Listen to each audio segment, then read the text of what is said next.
Mom, you got to unmute. I did. Okay, there you go. I think I accidentally muted you after you. Yeah, you did. All right, guys. I got some exciting news. I've completely revamped the whole website. And next week we will have a new domain name. Thanks to the contributions of our donators. We have a little bit of money built up, and I've been trying to think of the best way to put that money to use. And I think having a domain name is a good use of that money. So we have a new domain. This is right now. What can everybody see my screen? Yeah. Mm-hmm. So right now, I'm on the page that is for today, but starting next week, we will begin using this domain name here. Everybody, if you can, I don't know if it'll let you, it probably won't let you click on the screen, but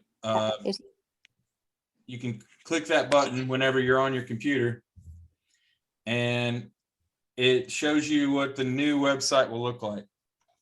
So some interesting features that I put on here that's going to make things easier is at the top, there's an announcement banner that tells people when the Zoom meeting starts, and there's a button to click right there. And that'll appear at the top of every page. And then down below, our notes are in the foot. This is the footer down here. That means it's going to appear at the bottom of every page automatically. And so if you want to look at the notes, no matter what page you're on, you can go down and the notes will be right there. Also, the YouTube channel will be right at the bottom. And so that's going to automatically be generated on every new page. And so we don't have to keep adding that over and over again. I propose that when we're done with our current talk of Moses, whenever the end of it is, that we completely start over with all the topics we've talked about so far, and we re-record everything, starting with what we talked about. Basically, we've gone through the Old Testament and the New Testament, and these are the topics I think we've talked about so far, and I'd like to readdress them. In the Old Testament, we talked about Cain and Abel, Abraham, Isaac, Jacob, Esau, Moses, and Aaron. All of these are part of what we've been talking about with the prophetic shadow box, the story God wants us to know. I have a new direction. I feel like I was directionless when we first started this, but I feel like now I have a firm understanding of the direction we should go. And it's basically that all of this is one story, and that no man was the author of it. It'd be impossible for a human being to prophesy all the way back to the beginning of time and keep repeating the same story in allegory and in reality over and over and over again. And so then the New Testament, we talked about, the first thing we ever talked about was the gospel. Then we talked about what it meant for Jesus to be the Nazarene. We've talked a lot about different apostles, and David has brought up Revelations repeatedly. And so I think these 8 topics go together. These are all prophetic about these. And so I think it would be really good for us to start over now that we have a little more understanding, starting maybe not this week, but whenever we're done talking about Moses. So here's the notes. I wanted to start off by just talking about a few things that are new. We got a new logo. As you can see, it's behind me here. You can see the galaxy in the background. You can see the Star of David. If you've been watching any TikTok lately, you might have seen some things about vibrations. People talking about different vibrational frequencies. And if you vibrate at, I believe it's 432 megahertz, you will see patterns come up that will form that. Let me just Google it real quick. I'm not energy pattern with circles. All right, you guys ever seen this before? I'm not quite sure. It's so little. Let me get it bigger. There's a lot of new age stuff that people are talking about right Oh, now. like kind of a Celtic symbol. Yes, and matter of fact, it is Celtic used it as well in their cathedrals. This appears all over cathedrals all over Europe. And basically what it points to is there's some ancient wisdom that permeates many cultures and religions. And it points to there's one truth, and it's not just biblical. This is part of the matrix, part of the simulation, whatever you want to call it. But we get this symbol repeatedly, no matter where you look. And that is actually where the Star of David came from. It is part of that center of that symbol. This is formed naturally within the symbol. Maybe we can look into that some more at another time. But also people point out that the cross is a part of that. And that's maybe something we'll look at in the future. I also think it has to do with a lot of stuff I've studied in art history about the Fibonacci sequence and the golden ratio and what it means to be like ideal beauty, which all emanates from the Lord. And if you go on YouTube talking about frequencies, there's a lot of videos where they show like they've got a piece of metal and they drag a violin bow on it with some sand, and the different pitches will create different patterns. Yes. The different frequencies will vibrate that sand into specific patterns. And I think the whole Tabernacle of Truth for me personally, or as you can see up here in the left-hand corner, for short we can call it TOT. I think, by the way, it is impossible to type TOT in Facebook. If you type this into Facebook, if it's actually I'm going to change it to the lower O. I saw this meme the other day. A guy typed in T, lowercase o, capital T. It comes up as a meme. You can't type it. I think that's kind of it's almost like I mean, when I'm thinking out loud here, I'm just riffing, but it's almost like the Antichrist, because it's like we're trying to spread the truth here and we're not able to type it. But anyway, so we got a new logo, we got a new website, we got a new domain name. We can start using that just as soon as we're ready to abandon this one. So I wanted to talk about, just before we start, I want to start by just kind of talking about kind of an overarching idea of where I want this discussion to go. And then at the end, I'm going to rein it back in with a daily devotional from Jesus. That way, we kind of leave it on a high note.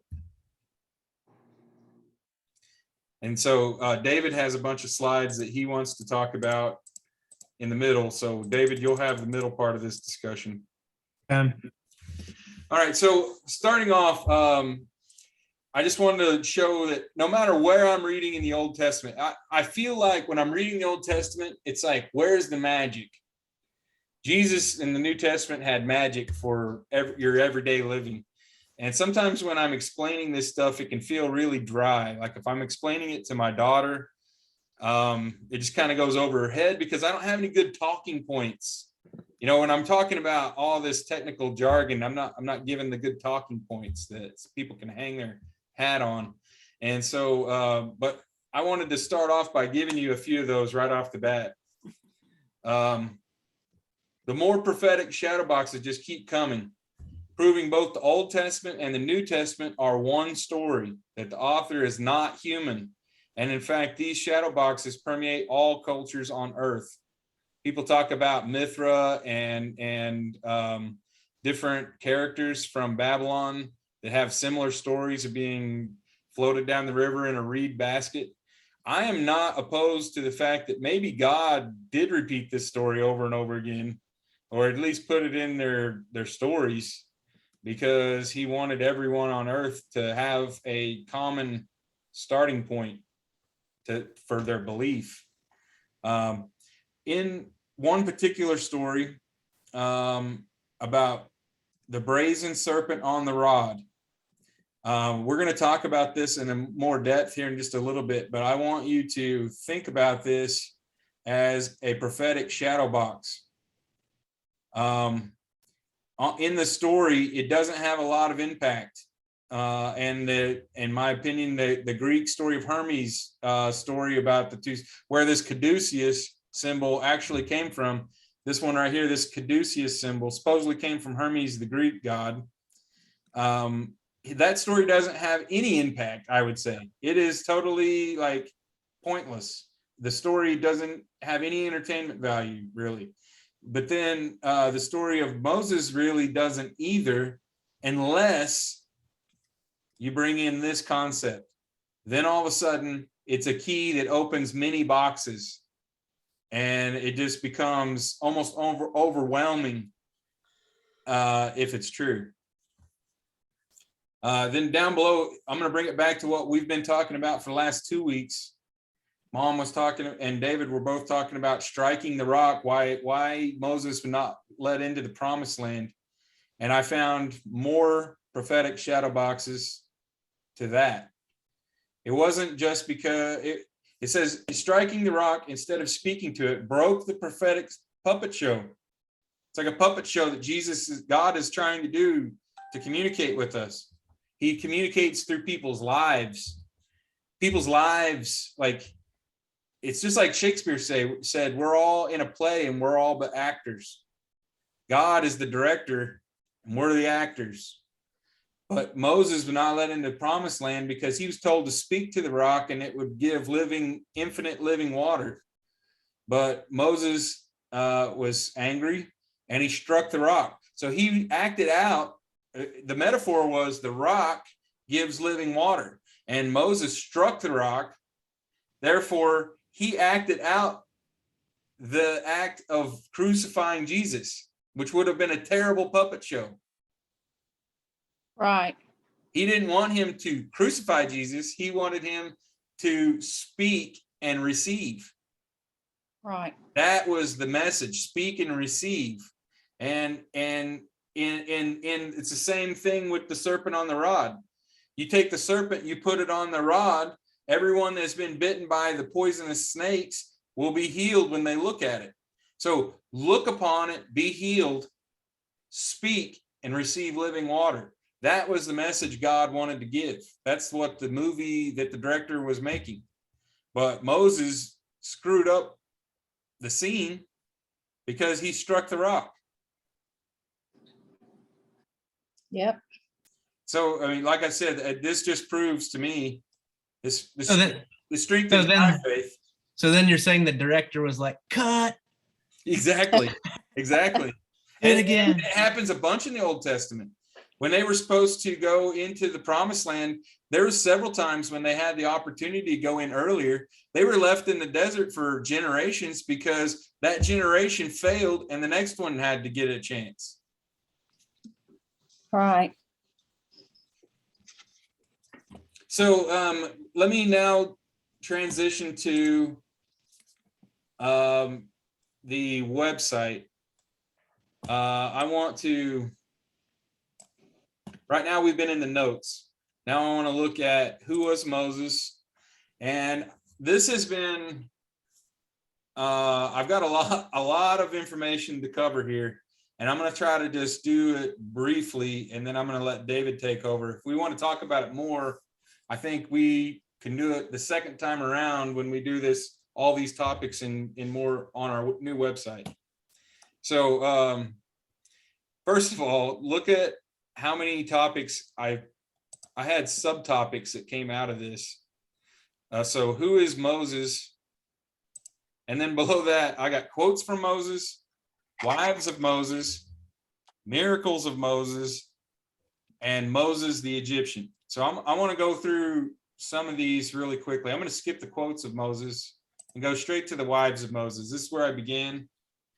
This is an early depiction of Moses. appears to be possibly a black man. If you look down here, many depictions of his wives. Zipporah was a Midian, probably Arab, but Tharbus was Ethiopian. He married her after a campaign against the Cushites. They were known as the Cushites of Cush before we called them Ethiopian.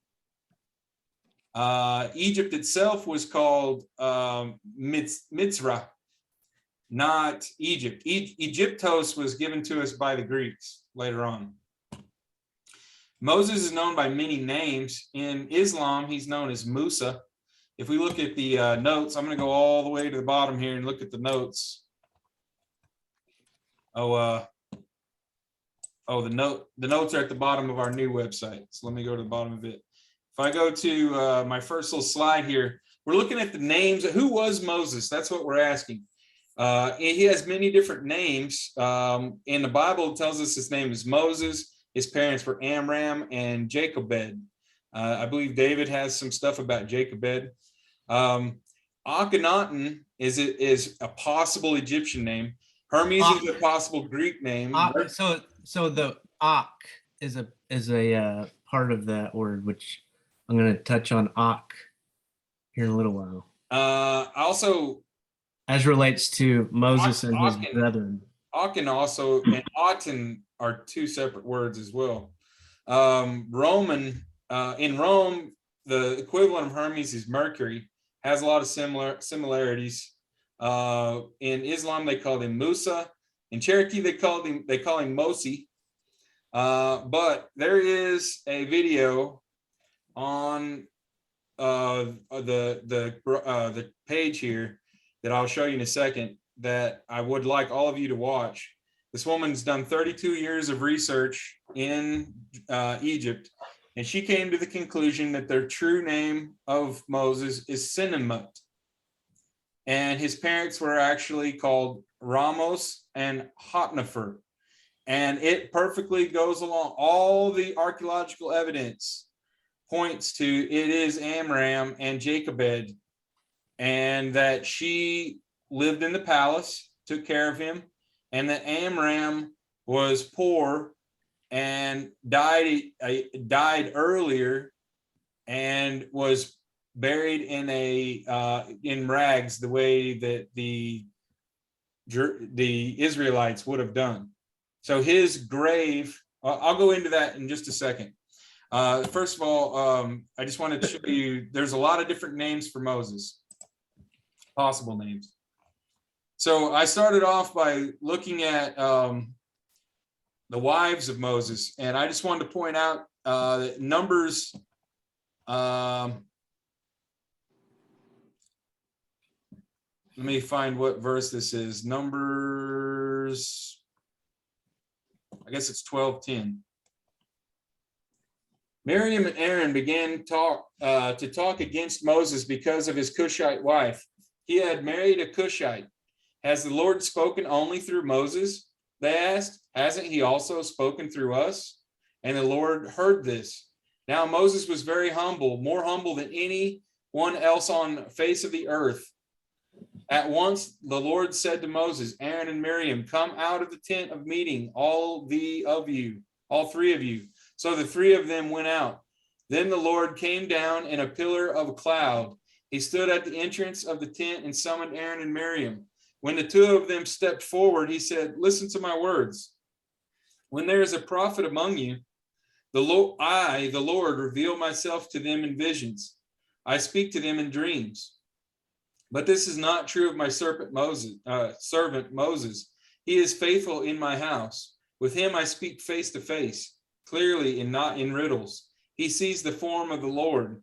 When then were you not afraid to speak against my servant Moses?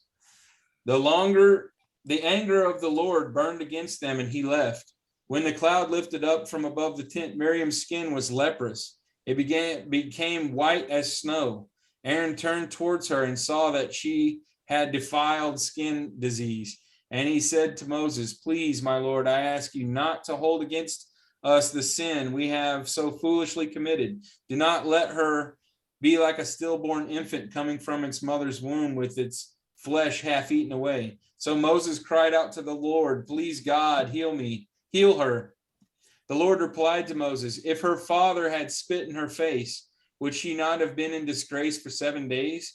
Confine her outside the camp for 7 days. After that, she can be brought back. So Miriam was confined outside the camp for 7 days. The people did not move on until she was brought back. After that, the people left Hazeroth and encamped the desert of Paran. Now, there's that 7 again. We've talked about that 7 repeating over and over again. I just want to go back to this flower of life, the tree of life, whatever you want to call it. Look at how many circles form this thing. Okay, so just right here in the center. 1, 2, 3, 4, 5, 6. You might say, where's the 7th? There's a circle around the whole thing. That's the 7th. So you got 1, 2, 3, 4, 5, 6 petals on the flower and 1 ring around it. That's what makes reality. That is the word. In Genesis, it says, in the beginning was the word, and the word was with God, and God was the word. It actually in Greek it's not word, it's translated logos, which means knowledge, consciousness. And so there's possible evidence right here that ties in everything the hippies are saying, everything scientists are saying, everything people on TikTok are saying, all is one story, all part of the prophetic shadow box. And we're living it now. It's not just in the Old Testament. It's happening all around us all the time. Next, I'm going to talk about the Moses and the brazen serpent. This is a picture I found, and it looks similar to the Caduceus, the symbol of healing that's on all of our hospitals. Another prophetic shadow box that follows us into the present day. We think it's all about Mercury. Let me actually, I went into this I made a whole page for this topic, miracles of Moses. Okay, so here's the Caduceus. It's on all of our ambulances. It's on all of our hospitals. I want to read first about what they say. This is where they say the Caduceus came from. The confusion starts with the use of the Caduceus and rod of Asclepius. The Caduceus is a symbol of Hermes or Mercury in Greek and Roman mythology. Caduceus symbol is identified with thieves, merchants, messengers. The Mercury is said to be the patron of thieves and outlaws. He rides a chariot across the sky, by the way. He's the god of Constantine. Constantine combined the vision of Hermes and Jesus into one, made him divine. Anyway, so the Mercury is said to be the patron of thieves, outlaws, not a desirable protector of physicians, which is confusing. Symbol originated when Mercury once attempted to stop a fight between 2 snakes by throwing his rod at them, whereupon they twined themselves around the rod, and the symbol was born. The rod, Asclepius, belongs to Asclepius, who was the revered god of healing, which neither one, that story does not sound like it means anything. Oh, there are 2 snakes are fighting and threw a rod. That's a terrible story. Let's read Numbers 21. Arad destroyed the Canaanite king of Arad. When the Canaanite king of Arad, who lived in the Negev, heard that Israel was coming along the road of Atharim, he attacked the Israelites and captured some of them. Then Israel made his vow to the Lord. If you will deliver these people into our hands, we will totally destroy their cities. The Lord listened to Israel's plea and gave the Canaanites over to them. They completely destroyed them and their towns, so the place was named Hormah, the bronze snake. They traveled from Mount Hor along the route to the Red Sea to go around Edom, but the people grew impatient on the way. They spoke against God and against Moses and said, Why have you brought us out of Egypt to die in the wilderness? There is no bread, there's no water, and we detest the miserable food. David, can you finish reading that? I'm getting a tickle in my throat. Okay. Then the Lord sent venomous snakes among them. This is going back to you're referencing the medical symbol, right? Yep. Then the Lord sent venomous snakes among them. They bit the people, and many Israelites died. The people came to Moses and said, "We sinned when we spoke against the Lord and against you. Pray that the Lord will take the snakes away from us."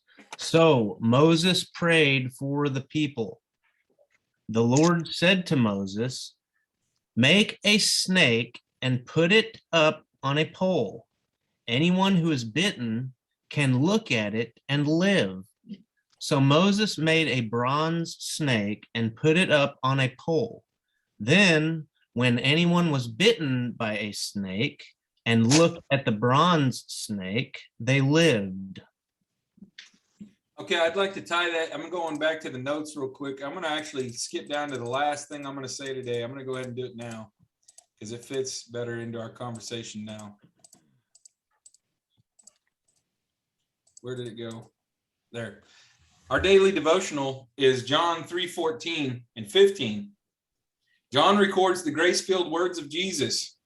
Just as Moses lifted up the snake in the desert, so the Son of Man must be lifted up, that everyone who believes in him may have eternal life.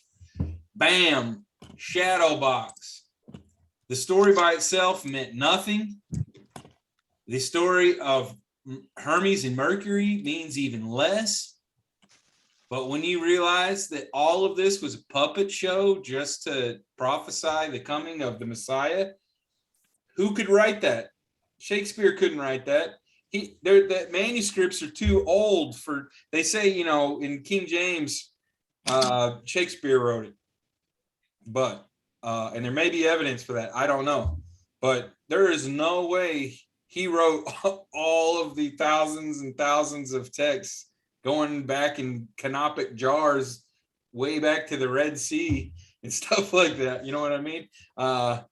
The Greek was translated from Aramaic, and I don't think Shakespeare spoke Aramaic. Right, yeah, it's all circular. So back to what I originally was saying here in the first slide. The author's not human. Shadow boxes permeate all cultures on earth and even us now. Still, this symbol right here is a symbol that everyone uses to signify Jesus, and they don't even know it. And it even says right there, put him on the cross and you will be healed. Gaze upon it, you will be healed. Ask for it, you'll receive. Ask the rock for living water, you will receive it. That's what all of that's all about. It all comes back. It's all one story. Now I'd like to provide some proof that all of this is true. So we're going to the next topic. Moses of Egypt. David, I would like you to take this point now, and then I will talk about the archaeology that's been discovered after you're done. Okay. So Sure. I'll go back on my screen. I'll go to your slide. Okay. So is that the first? I've got like 6 slides, I think, or 7. Is that the first one? Yes. Order here. Okay. All right. So up at the top right, there is a sort of like a family tree in a literal sense for Moses. You can see him down there at the bottom. He marries Zipporah. Anyways, so Moshe, pronounced Moshe, which is from 4872 as a reference to the Strong's Concordance and how they have the words numbered. so that you can know how they're being used throughout the different chapters of the Bible. So in Exodus 2 and 10 is where Moses comes into the scene. And the child grew, and she brought him unto Pharaoh's daughter, and he became her son. And she called his name Moses or Moshe. And she said, because I drew him out of the water. So that's what his name means. You'll see in a minute, is to draw out. Moshe. From the primitive root word Masha, which is 4871, as far as the difference in the word from 4871 to 4872. What is these Draw numbers out. you keep talking about? Say what? What are these numbers you keep talking about? Is this in So the- those are, so like when you go to the Strong's Concordance, you have the Hebrew words. And then in the New Testament, you have the Greek words. And this is the numbering system. So like anytime that word is you see it throughout the text, the ancient text, that's this, it's referencing the same word, but they use the interpretations to try to get the biblical stories that we are able to read in English. Like that's how they've been translated. So they're like like the ancient texts aren't written in English, so it's just part of the translation. But these are the numbers of the words, like they numbered them as they studied them. So Moshe's primitive root word masha, to draw out. Moses was drawn out of the water, right, when he was a baby. Okay, so this word drawn out or masha is seen 2 other times, and David uses it. So in 2 Samuel chapter 22, David spake unto the Lord words of this song. And then later in Psalms chapter 18, David spake unto the Lord the words of this song. And it's when he's the day that he's delivered from his enemies, he sings, or he speaks the words of this song. All right, so next slide. So who is it that last week, the question was, who is his sister in Exodus chapter 2? She's standing afar off, and she's the one who comes to the Pharaoh's daughter and says, shall I get a nurse of the Hebrew women? Right? And the Pharaoh's daughter is like, yes, go and get her. So she goes and gets Moses' own mom. And then Moses' own mom then gets paid wages to raise him up until he's old enough to be given back to the Pharaoh's daughter, and he was raised as Pharaoh's daughter. So who is Moses' mother? The nurse, right?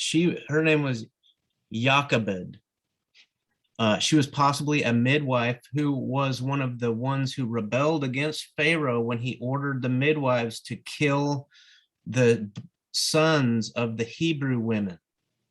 And then the midwives rebelled against the Pharaoh, and they said, we fear God, so we're not doing that. And then he ordered the Hebrew people themselves to throw their boys in the river. And that's where Moses was taken by his mother, Jochebed, to be put in the ark.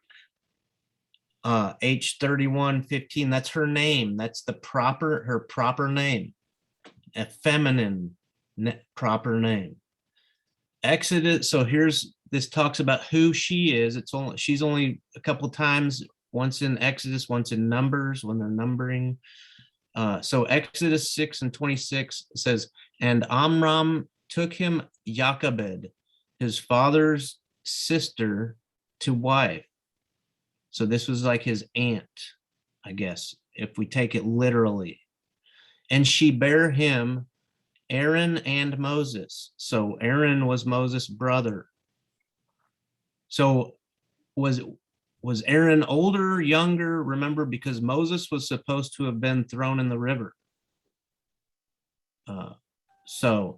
And the years of the life of Amram were 137 years. So that was Exodus account. Now Numbers says, and the name of Amram's wife was Jochebed, the daughter of Levi. Levi was Moses' great grandfather, whom her mother bare to Levi in Egypt.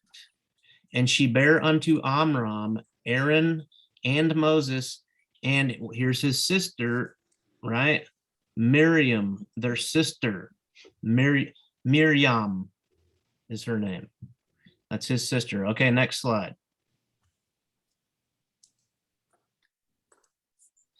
So here's some more about Jochebed, his mother. It was a proper feminine name, but it's broken down. Here's what it means. So Yahava H3068, the Lord is glory. Okay, and that's a proper name. It's not feminine or masculine, but it's Jehovah, the Lord is glory. Primitive root word is hava, to become, and then kabad, so Yahava kabad. Heavy or weighty or burdensome was, and it's also a primitive root word. It's a verb, kabad, Yahava kabad. Next slide. Hey, David, wait Uh-huh. a minute.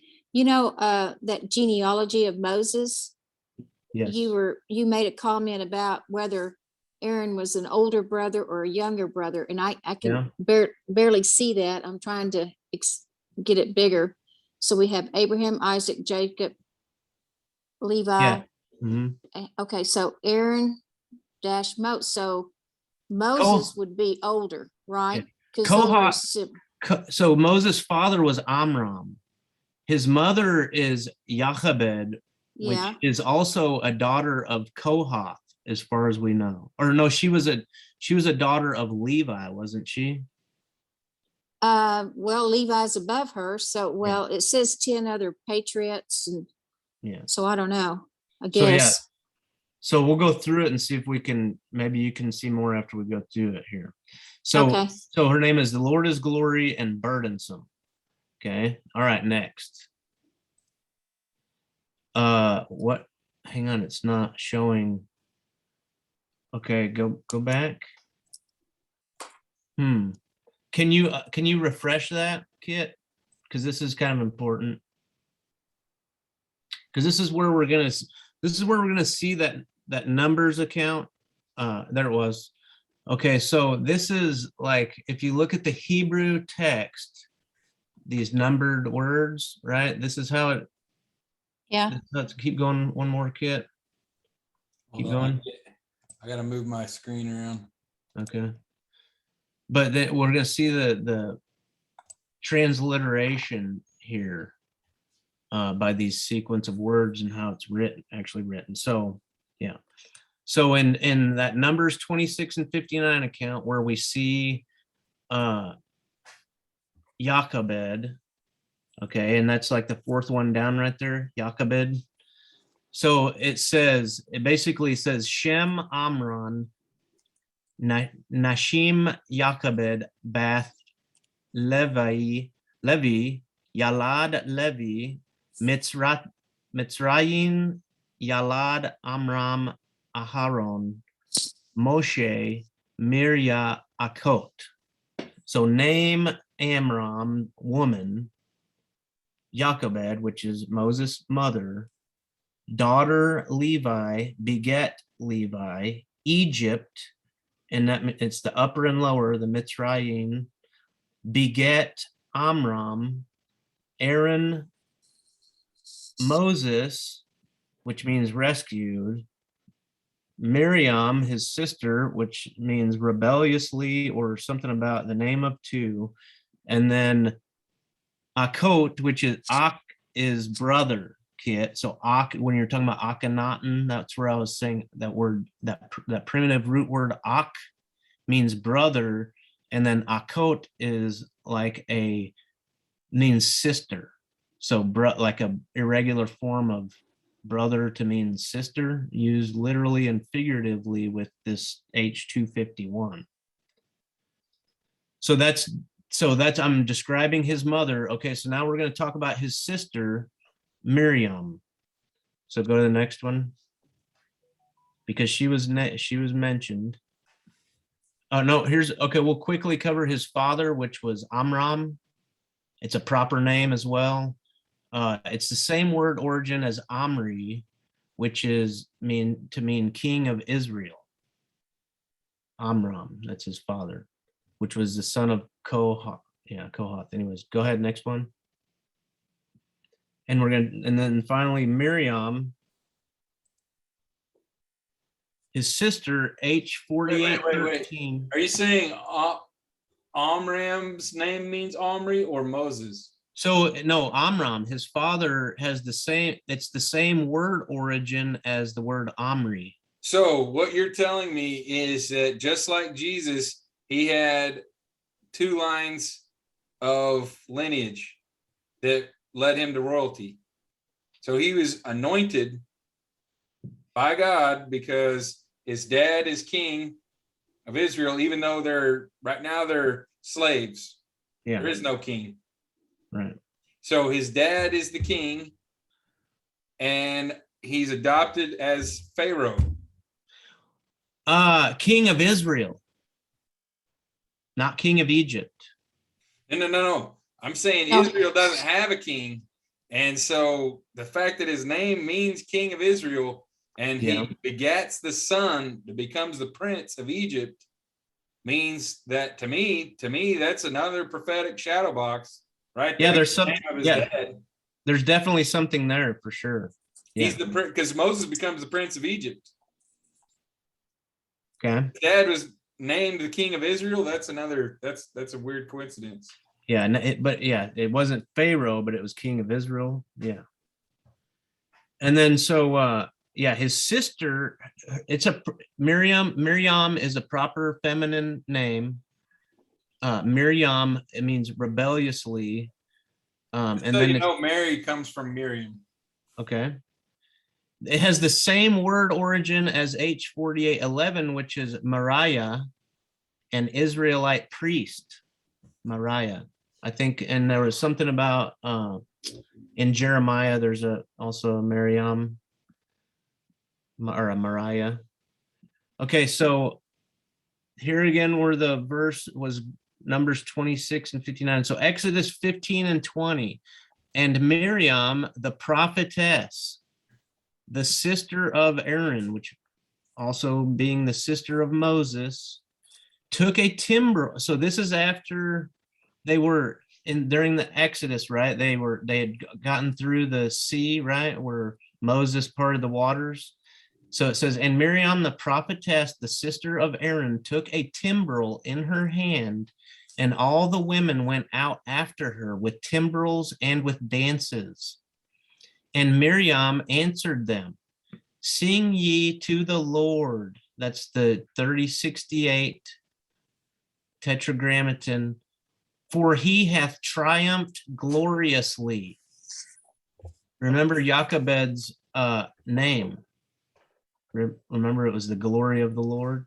And the horse and his rider hath he thrown into the sea. So, and then remember the 2 places we see that Moses' name drew out is in Psalms and 2 Samuel, when David is speaking about a song, right, when the Lord delivered him.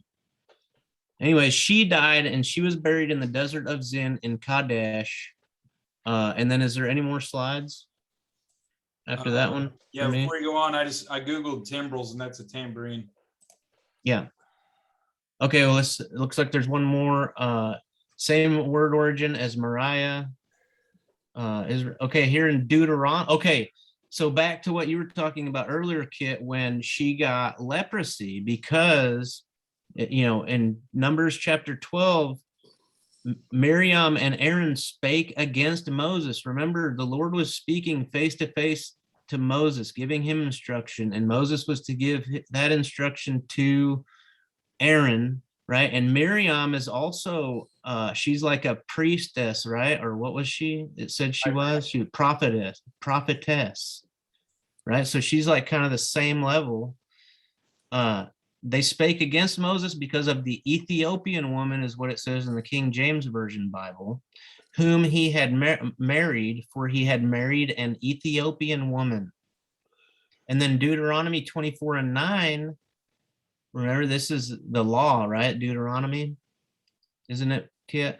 Yeah, it is. And it says, remember what the Lord thy God did unto Miriam by the way, after that ye were come forth out of Egypt. Remember, that's referencing back to when she spoke He gave her leprosy. against Moses, and the Lord gave her leprosy. Moses pleaded for her health.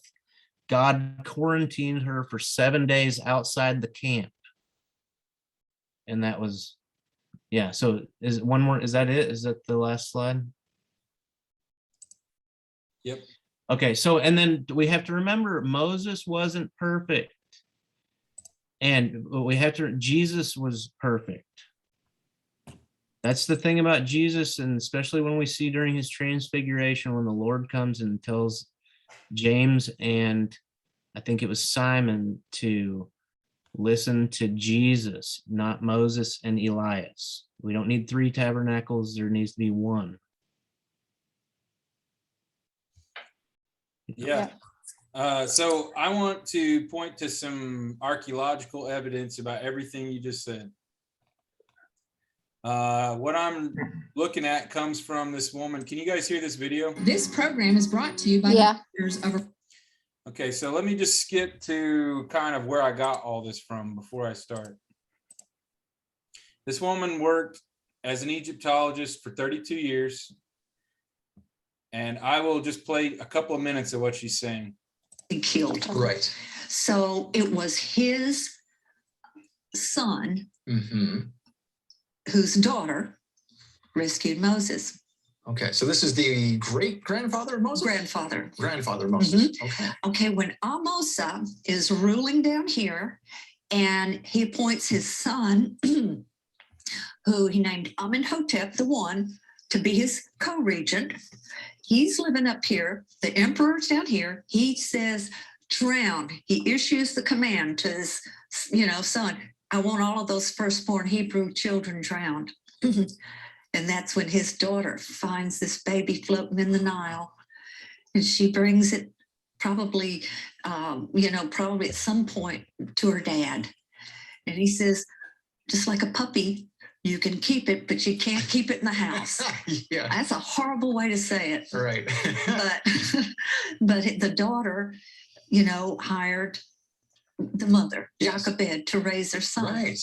Well, everybody pictures a little Moses running around the palace, but the numbers, when I did, the charts and everything, it turned out that Moses was 12 before his adopted grandfather died. I mean, his adopted great-grandfather. I'm sorry, I get confused. That's okay. It It's all in the family. It was his adopted great-grandfather died. And then the mother, the adopted mother, Pharaoh's daughter, and her father, he becomes emperor. They move to Thebes. Great-grandpa's dead. We can bring the child with us. That makes sense. And that's what we were talking about. We alluded to this on the last episode, where when we were talking about how we were going to tell the story in this episode. Okay, so that's. I don't know about all that. I mean, well, let me just go into it. That's getting a little out there. No, well, do you believe in archaeological evidence? Okay, so you said it yourself. It is absolutely. If you listen to it more, the woman spent 32 years staring at the archaeological evidence of this story. So we're talking about Mitzrayah. Yes. Northern and upper and lower. So what the reason why the archaeological evidence that we've had so far in the past is wrong, why the story coming out of Egypt is so wrong, why they say there's no evidence. I mean, this is very important, David, that you understand. They say there's no evidence of the Exodus. There's no evidence of Moses. That's why nobody believes in it. But I'm going to show you that it's right in front of our faces. Okay. So, and last week I was talking about Akhenaten. And I came to that conclusion on my own when I was in art school. It's been something I've studied for many years, but this conversation we're having right now led me to what I believe is the truth. Now, the list of rulers of Egypt shows how many pharaohs there are. And they're assuming that these people were successive, one after the other. And that's why the numbers don't line up and none of the years ever line up. But what this woman has discovered is that whenever they're listing out their years that they ruled, some of them were successive. I mean, they were at the same time, because there wasn't just one ruler of Egypt. And I've read that a bunch of times, different times, when they combined Upper and Lower Egypt. But most of the time they were separate. So there was a ruler up here in Memphis near Avaris and Tanis, which are the places, these are the places where the Israelites built. These places were built by the Israelites to receive goods from the Levant all the way up into Canaan. And so they lived right here in the land of Goshen. And there was a ruler of that area in Memphis, but the main capital was in Thebes. So the big main pharaoh of the whole place would have been in Thebes, but there would have been a co-regent in Lower Egypt.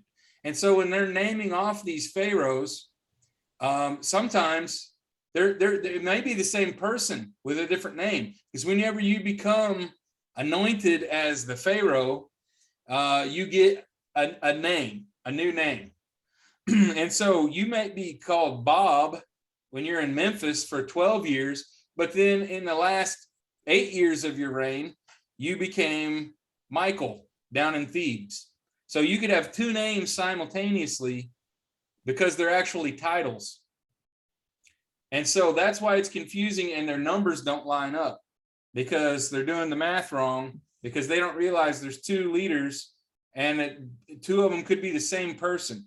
And I'm going to show you that Moses's adopted mother was actually Hatshepsut.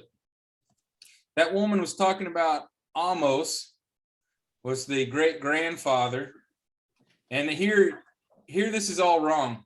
It shows Amos, Hatshepsut is the next person in line, and then she doesn't have a successor. Her brother Tutmos takes over, and he continues the line.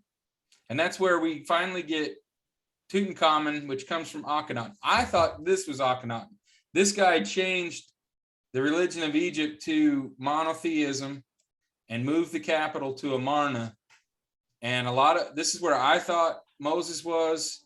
So, but you're saying this is like his adoptive lineage. Yes. Based on his adopted mother being the Pharaoh's daughter. Exactly. Yeah. And that's why when he says Ak, later on, when he's talking about his Hebrew brethren, Ak. Exactly. Now, let me skip to the archaeological evidence real quick, and then we'll discuss.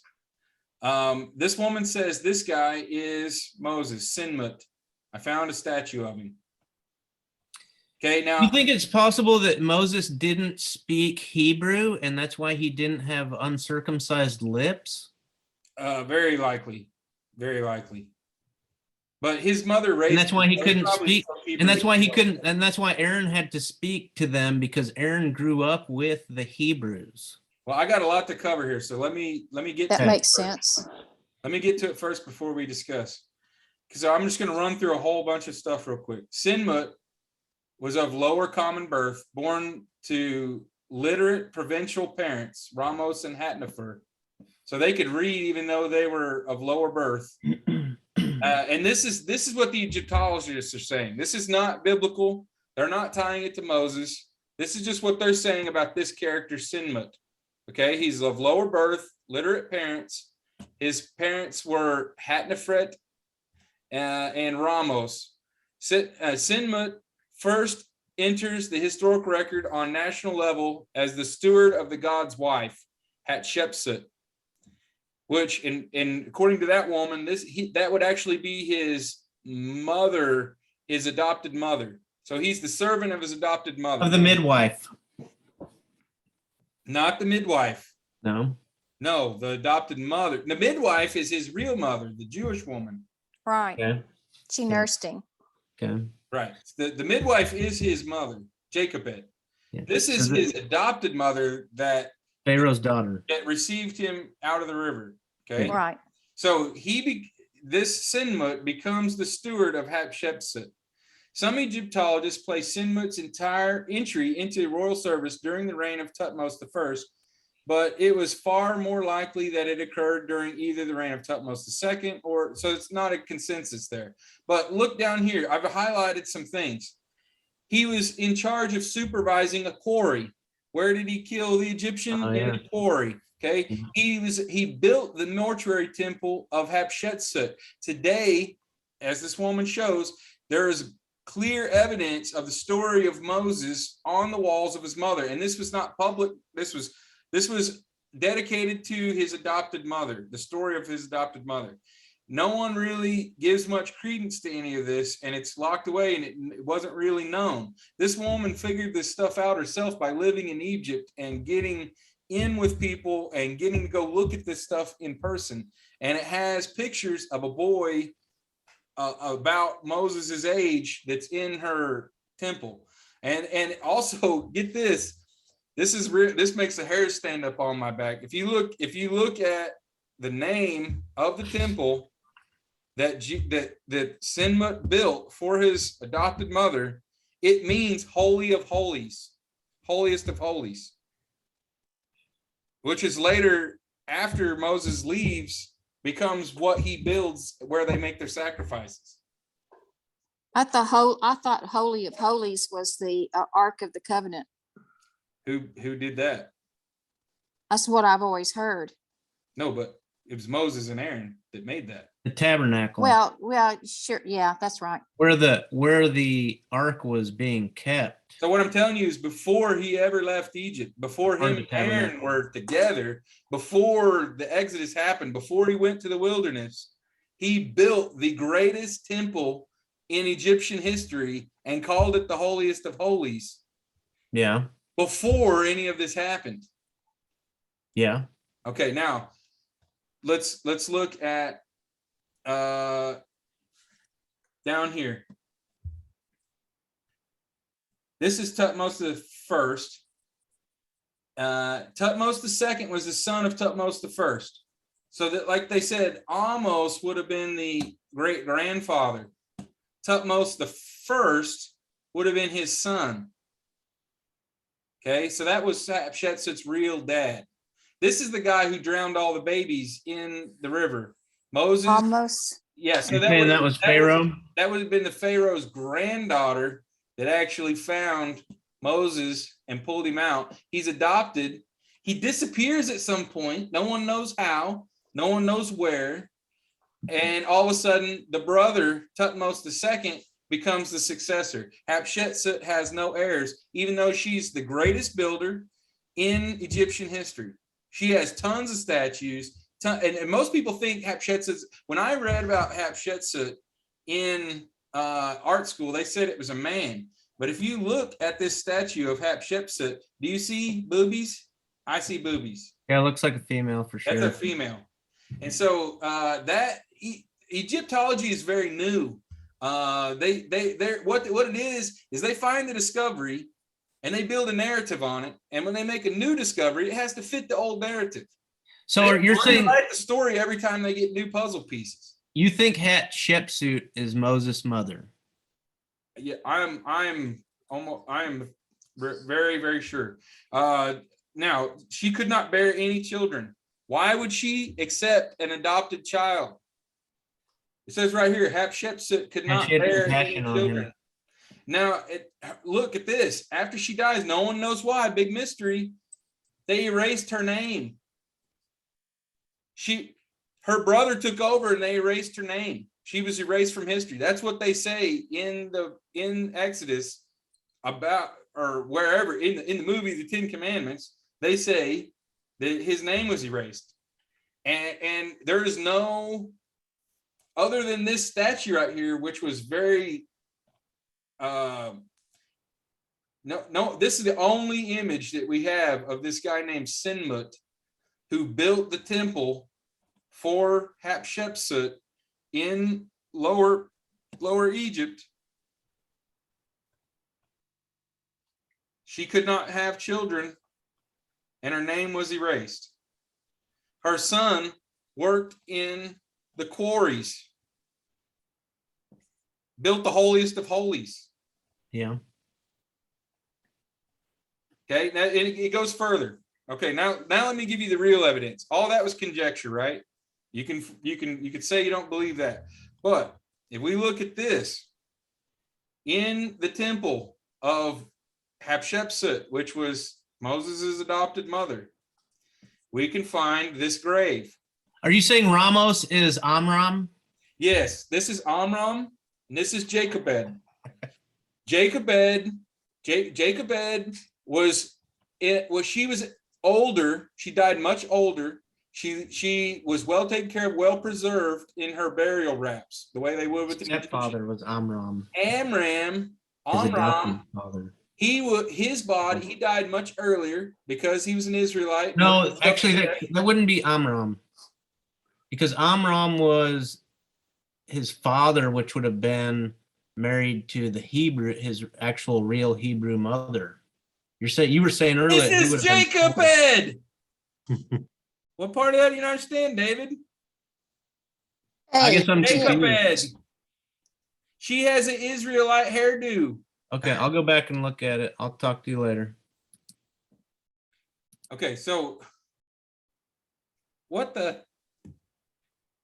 He just doesn't want to listen. Now, anyway, so the Israelite mother, she was the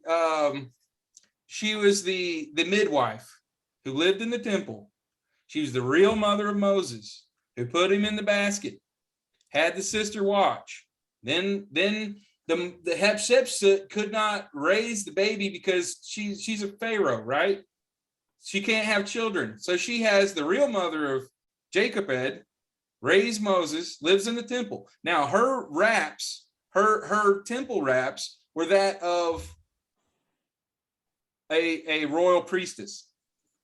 Now Jacobed's dad, or Amram, his wraps were loosely put on.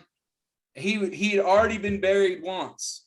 And so what it is, look right here, the funeral comparison of the funerals of Ramos with that of his wife. The rich funerary goods must have been provided by her influential son, Sinemet. Sinemet was now wealthy enough to arrange to have his father Ramos resurrected from his more lowly resting place, hastily rebandaged, placed in a painted anthropoid coffin, and reunited with his wife. Ramos and Hatnafor, with their rather modest epithets and undistinguished tomb, did not play a prominent role in public life. So there was no reason for them to be in the temple other than they were Sinemet's real parents. Sinemet was he was supposed to be the emperor. Moses was supposed to be the emperor, but he killed one of the Egyptians in the quarry. And after he took all the Israelites out of Egypt, then their names were erased. That's the whole story right there.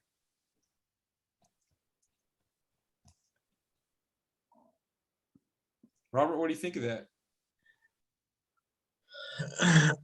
I think it's pretty convincing. Problem is, like, it's like the idea of Moses, if he was Akhenaten, it would completely rewrite a lot of biblical history. Therefore, it would be Well, the cast Bible is out. the only history that's real, that's right. It's all the other history that people in the 20th century came up with after digging for bones in the dirt. Mhm. That's the history that needs to be rewritten.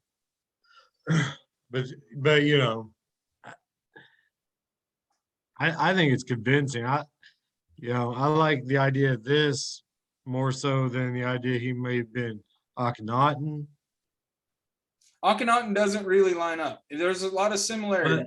have But, you, but here's the thing about Akhenaten, that if I was just doing research last week, let's go back and look at that family tree real quick. I can't seem to go up for some reason.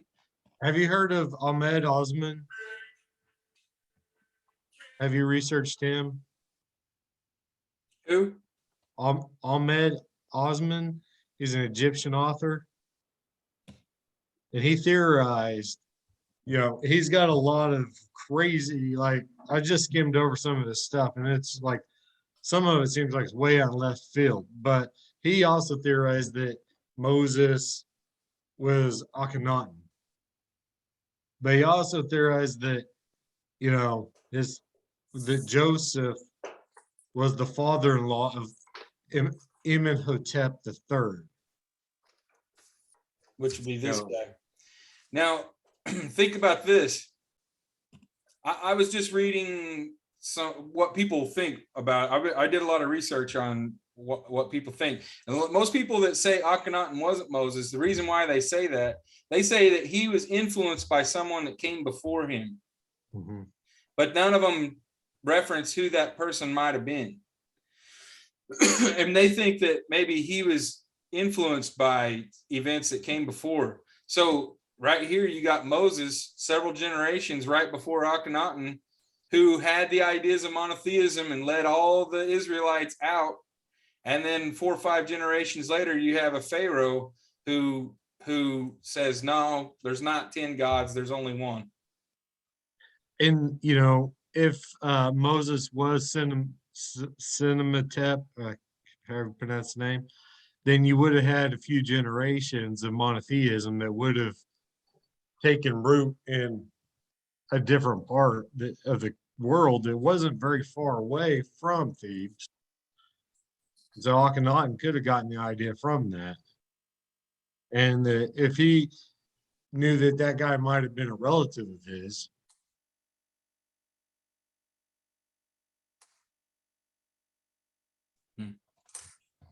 Well, I'm curious as to why David was so skeptical. I don't think David was so skeptical. David was asking questions and you embarrassed him. Well, I apologize. Yeah, well, you need to do that to him, I will. because that's why we're here. We don't know everything and we're trying to get it straight, and that's what he was trying to do. I felt like he And was telling me he was saying the opposite of what I was saying. No, he was questioning, trying to get it in his brain, who was who. And for me, I don't even care about. It's interesting to listen to, but I don't really care about all those generations before. Well, I just go with the story of Moses. And I mean, I know it's in the Bible. It's all these generations of people, but it just overwhelms me. The sister of this, the sister of that, and all that. Well, this is the reason why me and Robert are doing this, in my opinion, because well, that's good. I think it's very interesting. That's why I'm on this. Well, to me, it increases my faith that we have hard evidence that these people, this is a real story. This is not things that people made up. I'm looking right into her eyes. True. But see, what I think you do is sometimes you get under time constraint and you've got so much to share that you've studied on that if we get somebody stopping and interrupting or questioning because we've lost track, that's all David was doing. I know, but I want to apologize, David. I'm sorry for getting loud and my temper. I think David's off of here. No, he's on. He came back on. Oh, well, good, because but I am kind of stressed because I'm trying to get through a lot of information. That's why I started the new website. Yeah. I want to start over and talk about all of this again, and hopefully invite more people to listen. But right now I'm on fire. It sounds like you guys understand that. Yeah, we can hear it. Hear you, David. Hey, David. Can you hear me now? Yeah. Yeah. Okay. I wasn't following in there for a second, but yeah. So I'm back. I'm ready to take notes. Well, I went through and I'm not going to go through it again. You can watch the video on what I said after that. But I do want to apologize. My biggest thing is I want to get control of myself and my emotions. But I apologize. Well, I should have held my questions till the end. So go ahead. Okay, so go ahead and I'm done explaining it now. Do you have any questions about any of that I just went over? So just in a direct understanding, who are you saying is Ramos? Ramos is the guy in this box, Okay. and that's Amram, the Amram. father, the real father of Moses. Here, right after you got off, I read about this. It says, the comparison of the funerals of Ramos and his wife. The rich funerary goods must have been provided by her influential son, Cinnamut.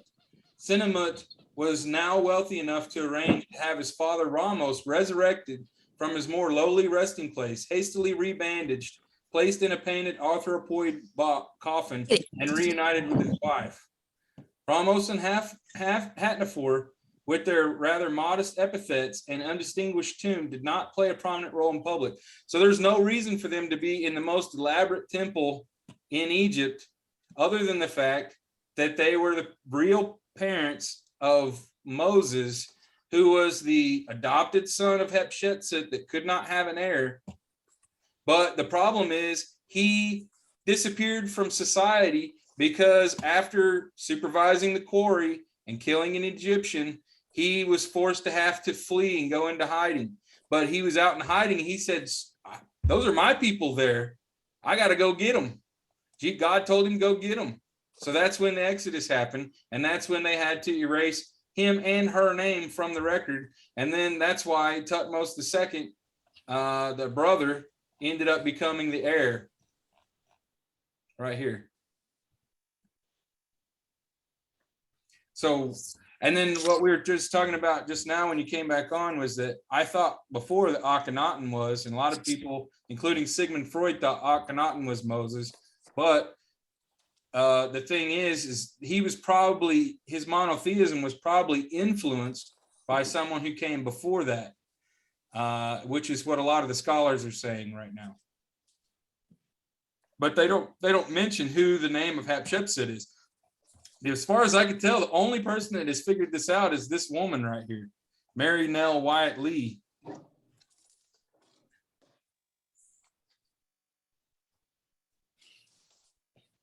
I really recommend you guys watch this video when this is over. So Which one? The one with the lady? Moses the Egyptian, right here. Okay. So you're saying Hatshepsut is Jochebed? No. Hatshepsut is his adopted mother. Okay, Pharaoh's daughter. Yes.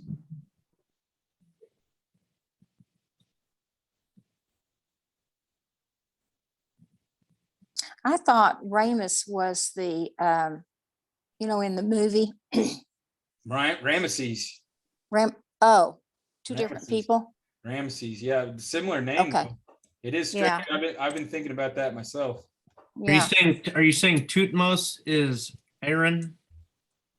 No. These are his adopted family. Okay. Aaron, Jochebed, Amram are his Jewish real family. So my question was, if he really was an Egyptian prince, there has to be evidence. And that's the whole reason why people think the Bible's fake, is because it doesn't line up with this.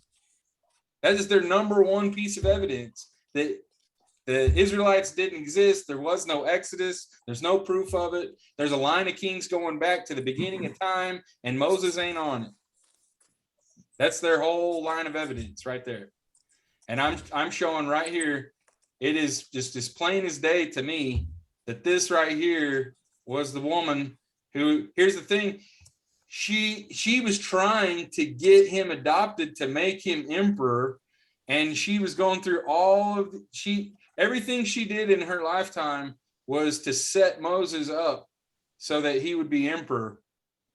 But then that fateful day in the quarry when he killed someone made his father wonder about his loyalties. And that's when he knew he had to flee to the wilderness.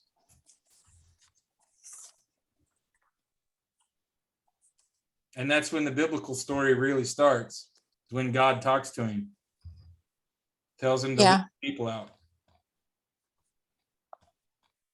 So at what point did you become on fire? Was this like today, yesterday, the day before? Like, I have been praying nonstop about this stuff for the last 4 or 5 weeks about, just receiving a message. I try not to force anything. I feel like God's guiding my hand, and I feel like the things that you were saying and everything is going right along with it. And I feel like our shared narrative is our proof of God's hand in all this. And I feel like I didn't feel like our video last week was very good and didn't go along with this, but I reviewed it right before we started. And all of our videos up to this point have really been valuable. Matter of fact, I think we maybe should chop them up and use it as like a trailer or something. Because I feel like it really, all of it's been building up. You can see our growth. You can see where we had questions, and then the next week we answered them.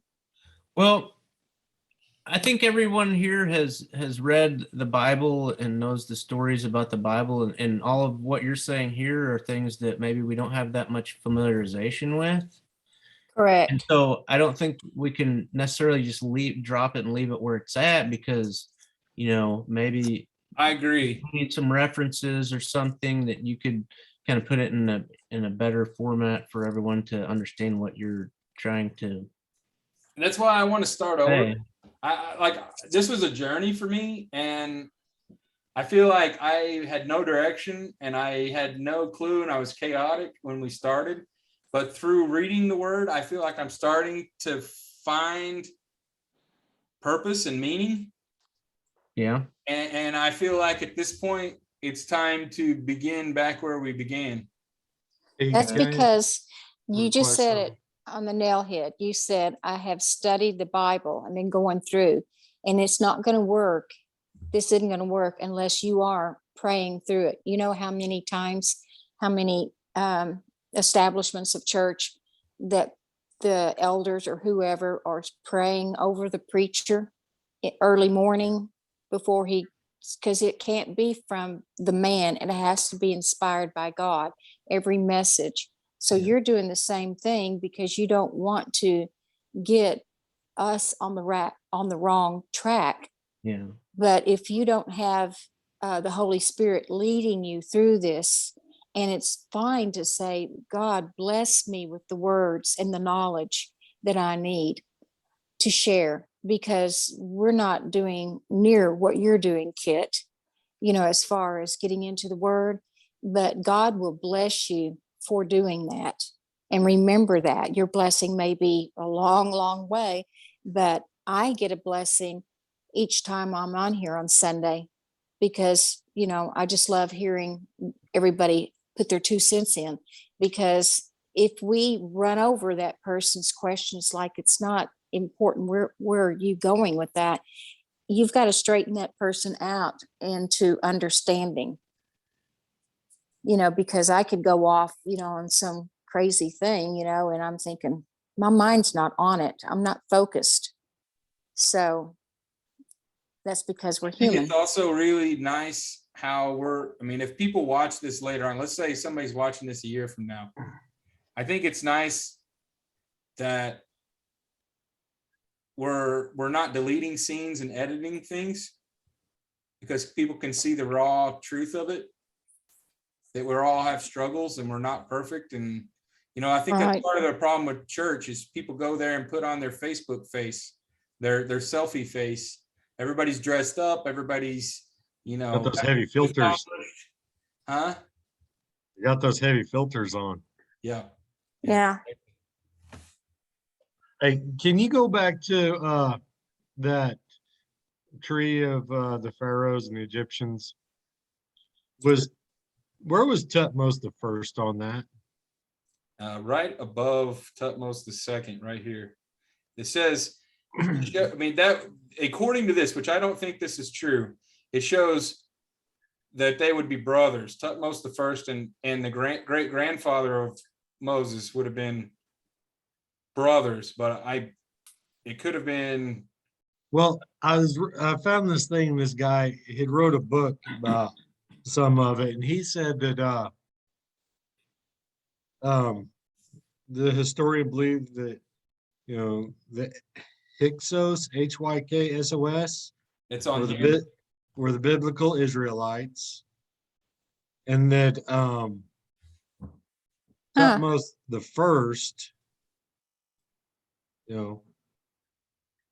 Thutmose would have wanted the Hyksos eradicated to stop their population growing and any possible threat to the throne. So maybe it wasn't the other guy, maybe it was Thutmose the first, the way that wanted the babies killed. So let's look. If it was Tutmos, It was just a lateral move from almost to Thutmose. Okay, and so that remind would me, have been Hatshepsut's father rather than the grandfather. But by that treaty, it looks more like Almost and Thutmose were brothers. Right. I don't think this tree is true. And Right. does that woman it may down not be. See, But I think it goes back. How this gets screwed up. Let me tell you how this gets screwed up. The woman talks about it. Upper and Lower Egypt. You have the Pharaoh down here, and then you have the regent up here. So these two would not. This would not have been the first one and the second one. It's not like the presidency of the United States. You got almost down here, the great grandfather, and then you got the granddad Thutmose up here as regent, and she would have been staying in the temple in Memphis along the Nile when she got the baby from the reeds from the people of Goshen. So you see how it all does go together. It's just that these two were not brothers, or if they were, they could have been brothers. Well, but this they guy were says marrying that, aunts too. They were also marrying each other's aunts. So right. Get real confusing. There's a lot of inbreeding, but this guy also says Hatshepsut you better was, spell it. yeah, the daughter was Thutmose's daughter. So I mean that still lines up to if Almost was the grandfather, Thutmose was the father of Hatshepsut. Now, see, here's why I say that. Okay, so you could see the progression of how I started all this. I started off, you guys, we were just talking about who is Moses. Originally, my deal was Moses and Aaron. You can see me questioning it all week because I did quotes of Moses, didn't really know what to do, and then I did wives of Moses, where I'm trying to figure out, was he black? And then all of a sudden, I start going into the miracles of Moses. We talk about the snakes. And then I figure out the shadow box. When I figured out the shadow box, that's when everything really started clicking for me. But then, who was Moses in Egypt? That's when all of this came to me. Is whenever I've been, for me, I pray all week that I get the message. Something good comes. It's not going to be just empty talk.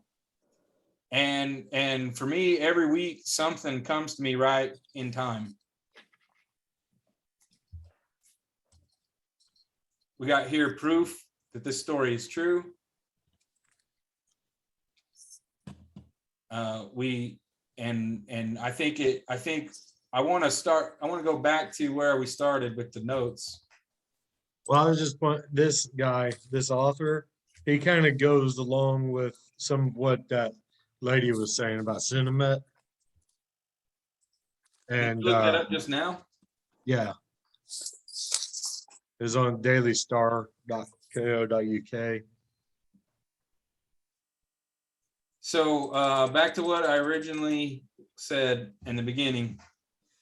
All of this is a prophetic shadow box of Jesus coming to save all of us from our sins. Now, David, Would you like to talk about this more next week, or would you rather us start back over and talk about the gospel again?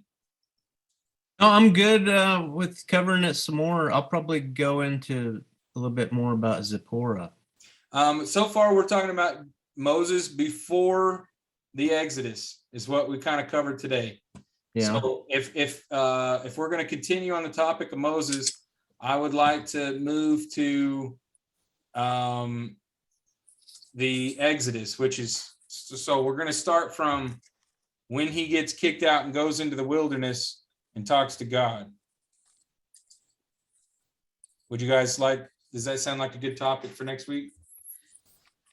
Yeah. Well, yeah, but if David wants to talk more about Sephora, So that's can part I- of it because she's with Moses. That's Moses' wife. oh, that's where he Oh, you meets her. You mean Zipporah? Yeah. How do you spell that? I'm going how to do put you it on spell- the screen. Okay. Zipporah. Here's the two wives Okay. of Moses right here. Zipporah. Also, yeah, Sephora. There's a different way to say it. Sephora, Shapharah, Shafwara, daughter of Jethro.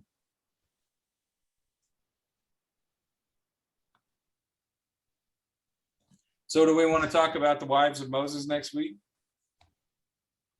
Sure. How many did he have? Two. I saw a deal on YouTube about talking about polygamy in the Bible and stuff. This might be a good little thing to talk about. Just Huh. his wives. Yeah. From what I understand, Tharbus was they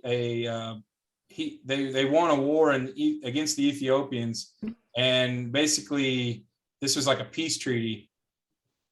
The marriage. Zipporah, Moses' wife, is the feminine word for bird. Huh. And so Zipporah was the one he met when he was kicked out of, he had to run away. Yeah, She, he goes when to- he met Jethro. Okay, and that was his first wife. yeah, Jethro just gives her to him. Were Well, they he was gonna give her. both He was gonna give her. Cookites? He was gonna give him the older daughter, I think, wasn't he? And then he ends up with the younger daughter. Was that Moses or was that Jacob? I can't Might have remember. been. Might have been a different one. But I yeah. think it was a different story because he worked 7 years and got that one, and then he didn't get the one he wanted. He had to work 7 more years. We read a story similar to that when we were talking about Jacob and Esau, about Isaac having 2 sisters. They called him an Egyptian. The The Zipporah, Midians did? her sisters, I think. Yeah, they were drawing water. So remember Moses' name is drew out. They were drawing water. Yeah. Yeah, the priest of Midian had 7 daughters. Yeah, so that'll be a good thing. That'll be a good one to jump into. Let's make a plan here of what we're gonna. Let's each of us pick kind of what I see in this.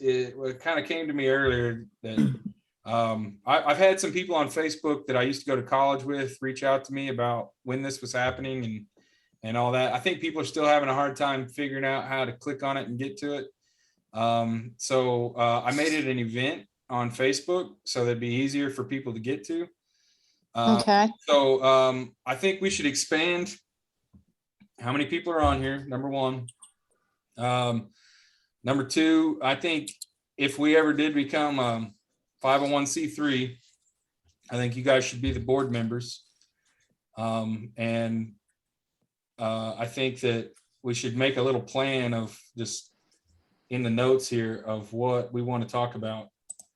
So that it's not all just one person talking, so that it can be God's plan and not just one person's, because you never know where the conversation is going to take us when everybody's doing their own research. I kind of like the fact that we don't talk about it for a week That way, wherever God leads us can be totally independent. And especially like when David brings up something similar to what I'm talking about, and the two things go together, that way we know that our research is sound because it's agreeing with each other, even though we haven't discussed it ahead of time. True. That way we're following God's plan and not any of our own individual plans. Okay, so Our next, egos can't get in the way. So let's just leave it open for Moses. I mean, we yeah. kind of know where we're going with it. Okay, so I personally, I'm gonna put on here what I'm gonna research. I plan on doing the Egyptian, Moses.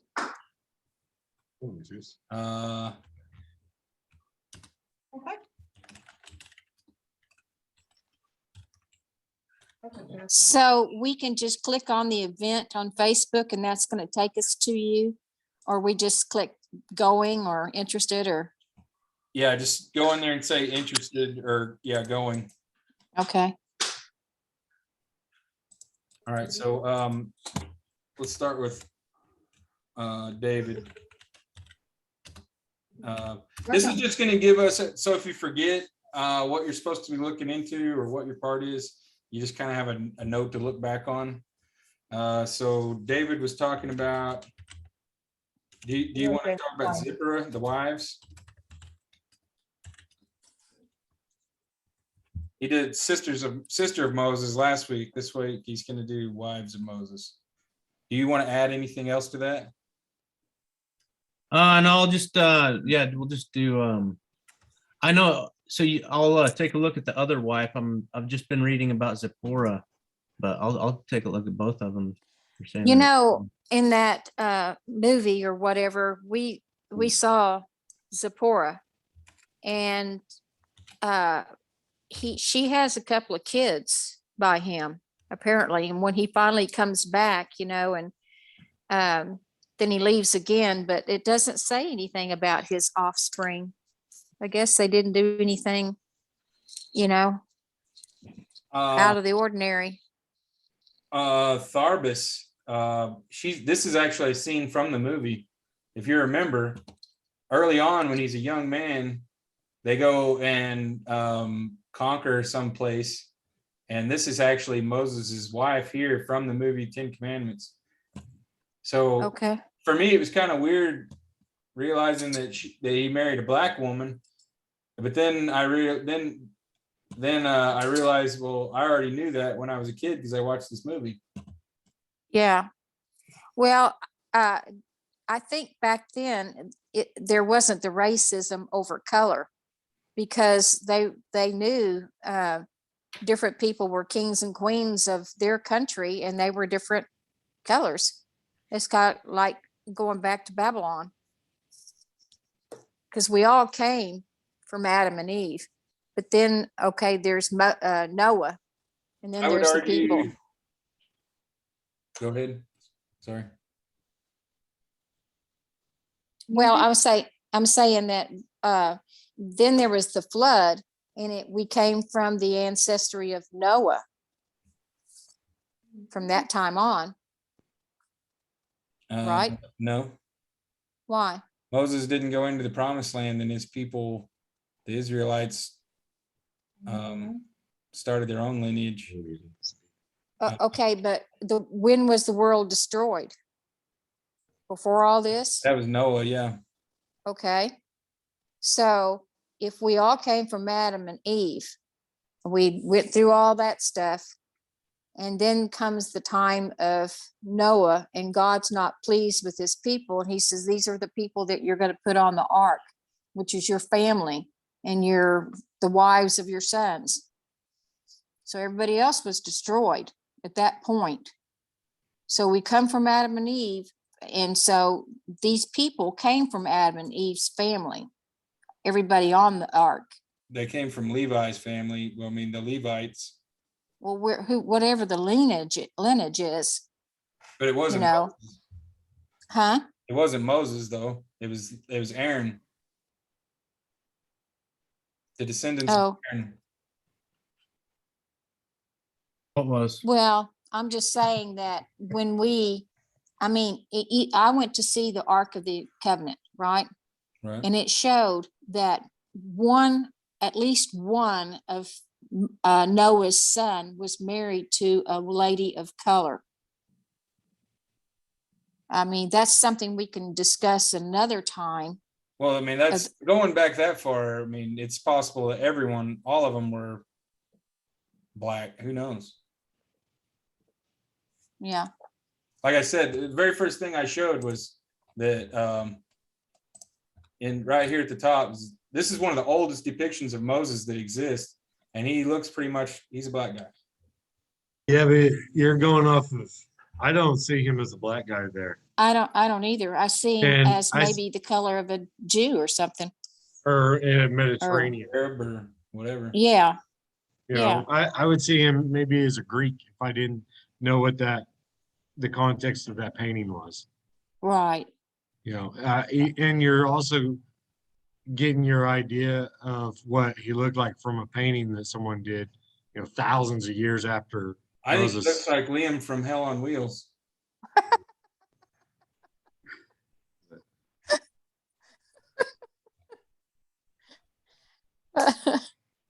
I mean, at best, they're probably just dark skinned. Yeah. Well, I think the original point you were trying to make is that they weren't racist in Egypt, but it clearly says that Moses' sister and brother were persecuting him because he had married a Cushite. Yeah, but that might not have anything to do with race. Is more of religion, heritage, culture, or something.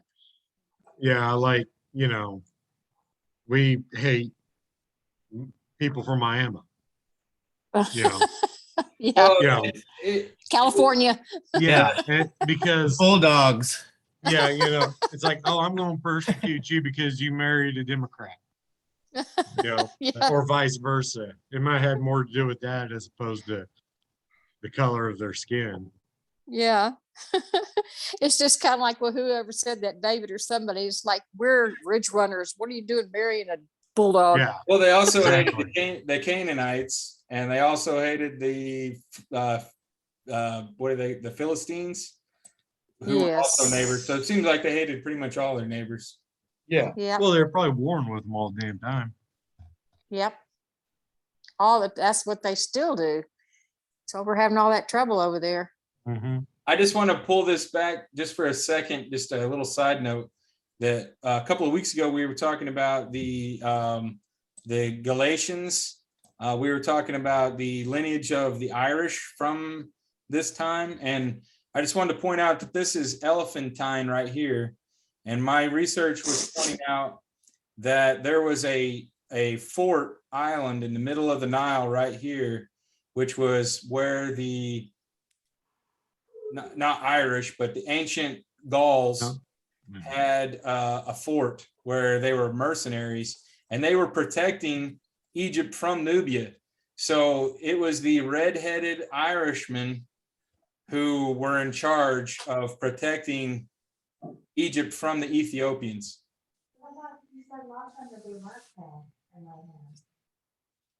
You know, a different, completely unrelated subject with your map there. When we were in St. Louis at the museum, there had a big exhibit on a city that they discovered off the coast, like north of Tanis.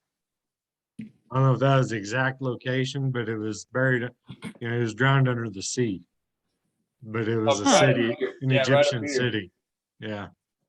They found all these artifacts and tombs and stuff out in the ocean. I'll have to look into that some more. Robert, did you go through the Mark Twain museum at the St. Louis Ark? You know, you didn't? No, when that we was went really up there, interesting. we just hit up the art museum and the zoo was about it, but they were getting ready, like we were there in the spring, late winter, and the following fall they were getting ready to have a big exhibit on that city that was under the Mediterranean Ocean there. I want to propose a field trip. for the That sounds Tabernacle. fun. So Yeah. mom wants to go watch Jesus at the Sight and Sound Theater in Branson. And I was thinking it would be really cool. David me and David both have put in a little money here, and I don't really know what to do with it yet. I figured God would provide a purpose, but I was thinking we should rent a van. We should all go together. That'd be cool. Can they take their wives? Yeah. Cool. You want to get a van that seats 7? Yeah, something like that. So Robert, Tiff, you, me, and David and his wife.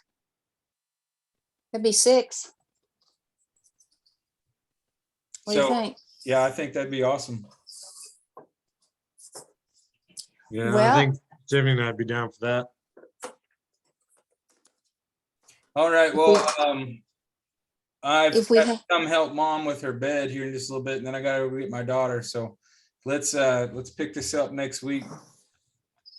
I saw your daughter at Walmart last night. Mine? Yeah, she was with Kayla's mother. I saw her at the football game last week. Middle school game. I guess Ridge Runners are doing really good. Yeah, they are. David, how old is your daughter? 15. Same age as Bella? And they're Yeah, not they're friends? friends. Oh, Yeah. good. They just live in different places. Yeah. Where does your daughter live? Missouri. Oh, so that's okay. I was wondering when you said something about a volleyball game, and I thought, I didn't know Grove had volleyball. Yeah. Oh, they don't? Before we finish here, Robert and Mom, I just want to put down a topic, like a direction for you to go. Robert, you were talking about the city off Tanis. Do you want to do that or something else? I'll do something else. That was just the brain fart looking at your map. Robert, would you mind looking into the energy symbol Be right back. we talked about at the beginning? Okay. And frequencies. Mom, is there anything that's jumping out at you of something you want to do more research about? Oh, I don't know. We're going to talk about him being in the wilderness. Yeah. I mean, not in the wilderness, but before his time when he was meeting his first wife and that family. So you want to do the land of Midian? Yeah.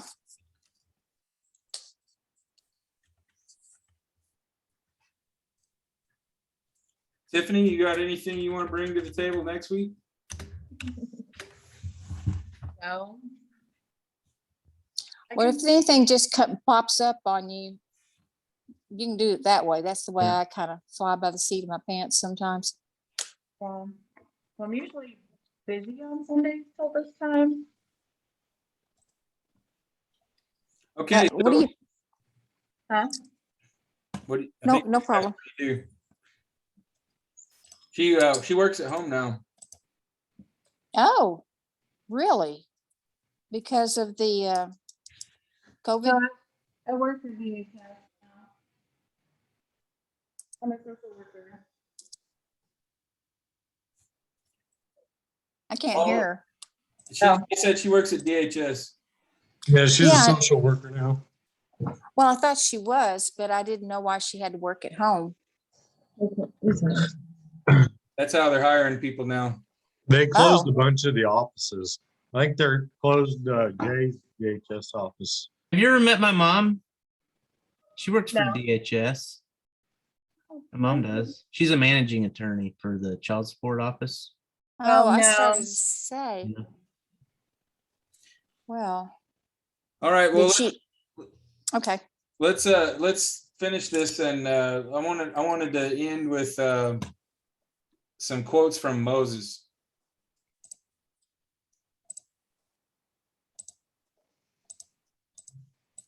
By the way, going forward, as more people come on here, I think we need to, because I am publishing this on YouTube immediately afterwards.